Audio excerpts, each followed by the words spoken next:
Honoré, et merci pour la fédération, merci Aziz pour me donner ces 45 minutes qui sont, à mon avis, très importants. Pour un peu me situer dans la situation, qui est dans la salle, qui est directement responsable pour le porte-monnaie de son entreprise? Qui est là, qui est directement responsable avec son portefeuille pour l'entreprise? Personne. D'accord. Ok, vous voyez. Maintenant, naturellement, on va parler des stratégies, on va parler des visions et tout ça, qui naturellement englobe tout le monde dans l'opération. Si ça marche, ah voilà. Alors, on va parler vision d'entreprise. Pourquoi une vision d'entreprise? Une vision d'entreprise, c'est tout le monde sait ce qu'on veut dans l'entreprise et où on veut y aller. Ça, c'est une vision d'entreprise. Et cette vision d'entreprise se forme avec les équipes qui sont responsables.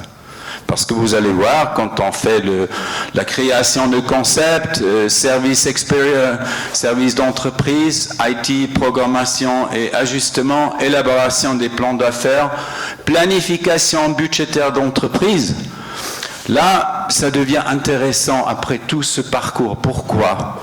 Si vous avez un budget analytique, une comptabilité analytique, vous pouvez donner du pouvoir à l'échelle où le pouvoir, ils peuvent changer, ils peuvent avoir une différence. Ça veut dire le chef de département qui connaît bien son budget, qui connaît bien son chemin, il faut aller, il va vous aider à conserver de l'argent inutile sorti et il va essayer d'arriver à son résultat parce qu'il sait très bien que avec son résultat, il va être jugé aussi par sa performance. Maintenant, si vous êtes dans une entreprise, il n'y a pas ces mesures-là, il n'y a pas ces choses-là, tout dépend d'une seule personne qui connaît tout. Vous n'allez pas trouver des gens, surtout les jeunes, qui sont motivés pour travailler pour votre entreprise. Alors ça, c'est la fermeture de boucle avec le budget planification budgétaire et la suivi de qualité, parce que si la suivi de qualité dépend d'une seule personne, ça va être très très difficile, on est d'accord? Ok. Vision, culture. Comme chez vous à la maison, si vous formez une famille dans une entreprise, c'est un peu la même chose, surtout dans les régions maghrébines et puis tout ça, où tout le monde vraiment autour d'un travail commence aussi émotionnellement être affecté parce que vous passez plus de travail, plus des heures au travail qu'à la maison. Alors ça commence à former une famille.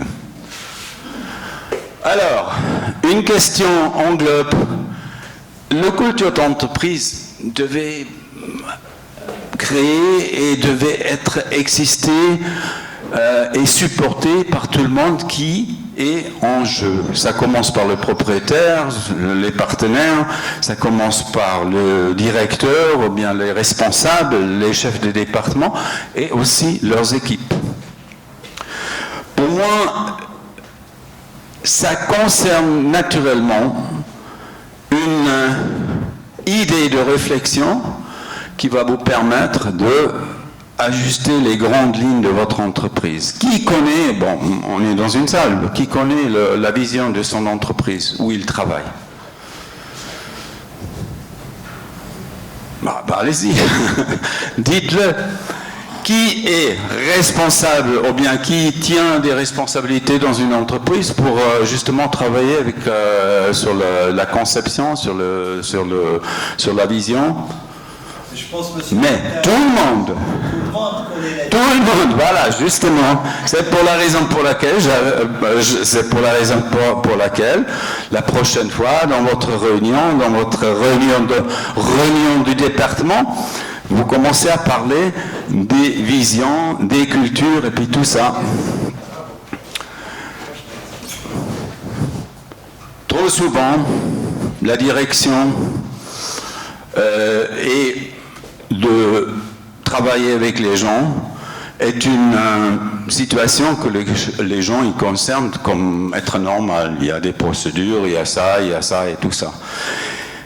Mais la vision et la vision, il donne beaucoup d'autres réponses à votre travail, parce que c'est pas simplement les procédures, c'est pas simplement les écrits, comment faire quoi et puis tout ça. Ça dépend aussi de votre vision. Et la vision, les gens qui rentrent dans votre entreprise, les employés qui rentrent dans votre entreprise, ils vont sentir la vision. Est-ce qu'il y a une vision? Est-ce qu'il n'y a pas? Parce qu'ils vont se trouver à l'aise, ils vont se trouver à l'aise devant une prescription de la vision, une idée du chef de l'entreprise, du leader, et après ça, et avec ça, l'employé, ils peuvent réussir parce que vous avez des bonnes mesures, ce qui est réussi et ce qui n'est pas réussi. Comme ça, les discussions, ça c'est bien, ça c'est pas bien, et puis tout ça, ça s'arrête là parce que vous avez la chance de travailler ou bien de discuter avec vos gens. Une fois, parce que la correction n'est pas simplement là pour corriger. La correction ou la situation de correction est là aussi pour motiver. Ça veut dire ce qui était bien fait et ce qui n'était pas bien fait. Ça veut dire que la vision, si vous l'avez fait, et si elle est là, ça devient la DNA de votre entreprise.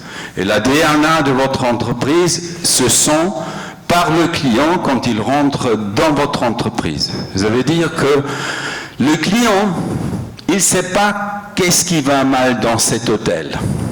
Mais je vous assure, si vous rentrez dans un hôtel, ça ne marche pas, les employés ne sont pas motivés et tout ça, vous sentez. Vous n'êtes pas au courant pourquoi, mais vous le sentez comme client. Et ce sentiment de client ne va jamais vous amener, ou bien ne va jamais amener à un service excellence que votre client va atteindre de son séjour.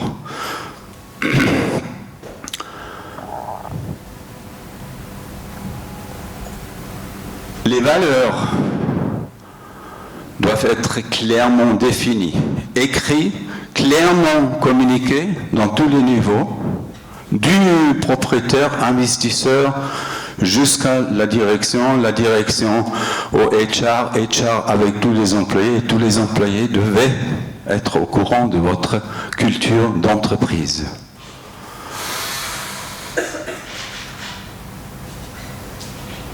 Les post-Covid, parce qu'il y a beaucoup d'entreprises, il y a beaucoup des hôtels, et il va, après le Covid, avoir une différence entre les hôtels et les hôtels. Pourquoi?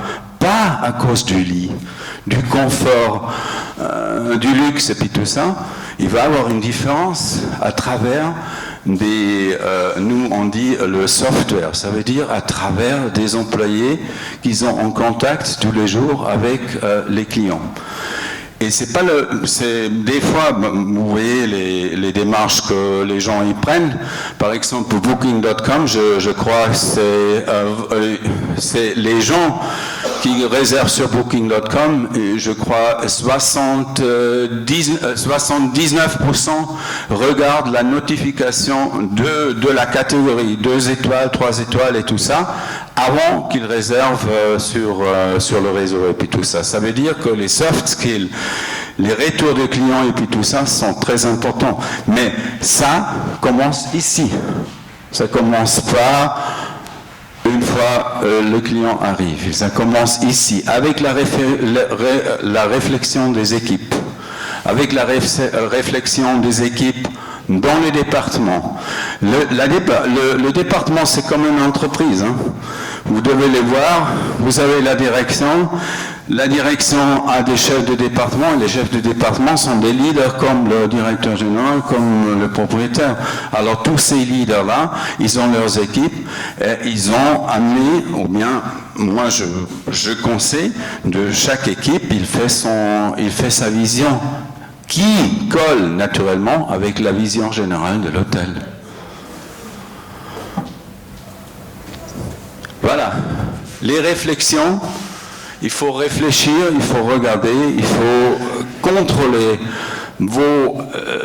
votre situation et regarder, est-ce que c'était fait, est-ce que je dois changer quelque chose avec mes équipes, avec les gens qui sont présents, et vous allez voir, si vous commencez à impliquer vos équipes, ça augmente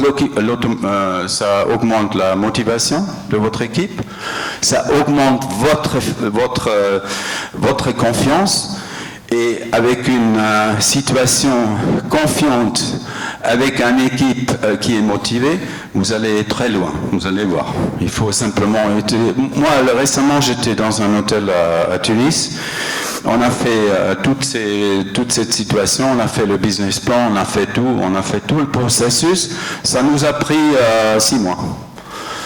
Mais après ces 6 mois, vous ne connaissez plus l'hôtel. Et les notifications sur TripAdvisor, sur des choses comme ça, ils ont augmenté de 10% en plus. Alors ça a aidé à l'entreprise, parce qu'avant l'entreprise était connue pour de bons marchés, des grands marchés, et puis all inclusive et tout le monde. Alors le chef de département, l'investisseur a même pris, après nos séances, la décision de ne plus faire le all inclusive. Ils ont changé, tout l'hôtel a changé, mais aujourd'hui ils sont très contents, et puis c'est le process qui a amené à ces réflexions, à ces choses-là, et puis tout ça. Et croyez-moi, dans les réunions avec le directeur général, il y avait des serveurs. Dans la réunion avec le directeur général, il y avait des plongeurs, des stewards, qui connaissaient bien le terrain, qui savaient très bien qu'est-ce que ça veut dire, et quelles sont les casses que l'all inclusive il apporte à l'entreprise, et puis tout ça. Et c'était des séances très, très mouvementées et très émotionnelles, mais à la fin, le résultat était